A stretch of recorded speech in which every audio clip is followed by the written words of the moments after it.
Hey everyone, my name is Denise Miller and I'm co-founder here at FIRE and Public Arts Coordinator. And I'm Michelle Johnson, Executive Director and also co-founder of FIRE. And we are here 2 days before the September 15th anniversary of us opening our doors 8 years ago today. Wow, 8 years ago, it's amazing. And we are really excited about all the things that have happened in the last 8 years. Poets. Oh yeah, some amazing poets. One of my all-time favorites, Cheryl Clark. I remember grabbing her books and reading them when I was a kid in the library. And then also Blair, a poet from Detroit, who was really wonderful and instrumental in that movement. And just a number of other really wonderful poets. Climbing Poetry, right? Yes. Absolutely amazing group. And what about musicians? Oh, Soul Rebels they were just right over there. Yeah. Soul Rebels. Tia Fuller has been here. And then Lindsay Kelly, Abby Makowski, Javon Vincent, Willie Phipps. I mean, the movement. The right? movement. The movement.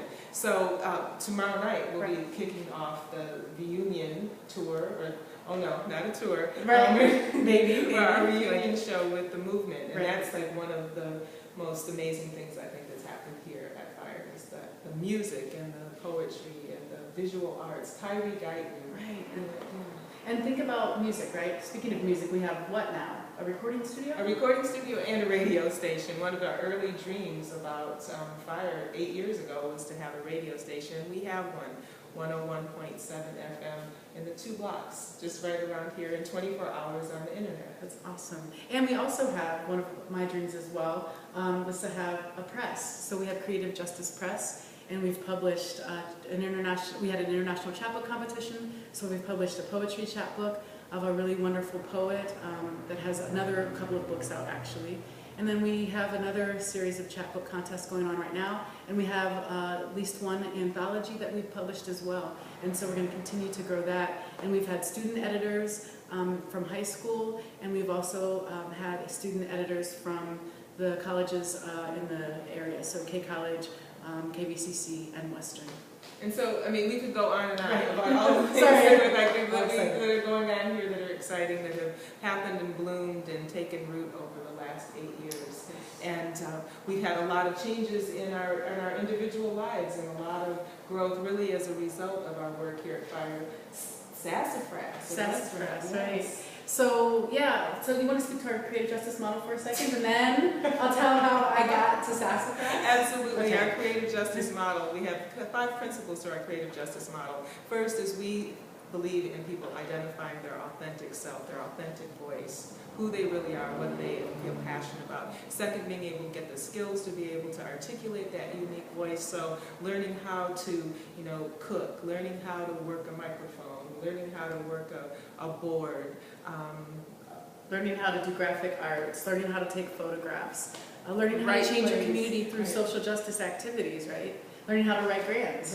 Right. Getting those skills. Then being able to have the opportunity to articulate it. So you know how to work the mic, now you need a stage or you need a canvas. So that is the 3rd component of our creative justice model, being able to have the opportunity. The 4th one, sustainability. Right? That's the great stuff, right? That's right. Right. Being able to sustain yourself through something that we believe in strongly, the passionate economy. Exactly. The idea that we should be able to generate some income from the things that we love. And finally, the 5th piece that we didn't always have, that we've become really believing in this year, is that 5th piece is you've got to facilitate one of those elements for something else, somebody else. Even if it's a garden, something else. It doesn't have to be all of it. We try to do it all, and we do it all, pretty well sometimes. But you gotta give it back. So that's kind of where we come to where we are now, right? Yes. So Michelle talked about us sort of extending in some additional directions besides what we've been doing here in these 4 walls at FIRE. And so one of the things that she mentioned is my restaurant, Sassafras. And that came directly out of the culinary arts piece that we did here at FIRE almost right after we started, maybe about 7 years ago or something like that. And that was called Bites. And our focus was getting good, healthy food that didn't harm the environment to people in an authentic way. And so from Bites, we got a lot of catering gigs that help sustain, right? So we're going through a creative justice model that helps to sustain FIRE and FIRE programming. We had young people that came into FIRE that wanted to learn how to cook, And then in turn, those young people ended up getting jobs in some cases in restaurants when they went off to college. And then I got to start a restaurant called Fuel. And then from Fuel, I did that for about a year and a half here in Kalamazoo. And then because of Fuel, I got asked to do a restaurant in Chicago. So that's Sassafras. So that passionate economy idea, I remember Michelle saying, you know, we need to model that too. So how about your passion? Play and playgrown. Right. It's a lifelong dream, it turns out, from very young, but Fire has given me the opportunity to see play in all kinds of components. Improv. Remember the circus that we did with our staff. So lots of opportunities to play, but want to take it outside a little bit more and create playground installations for teenagers and adults. And so we have like passionate economy happening for ourselves, or not economy.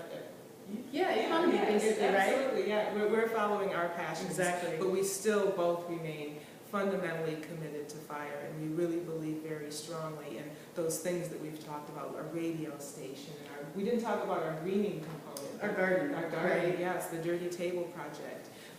And we still feel very strongly about Fire and the importance of it. The Irving S. Gilmore Foundation feels very strongly about it. The Kalamazoo Community Foundation has done their part to make sure that the programs that we do here at Fire are growing and sustaining themselves, but we need your help as well.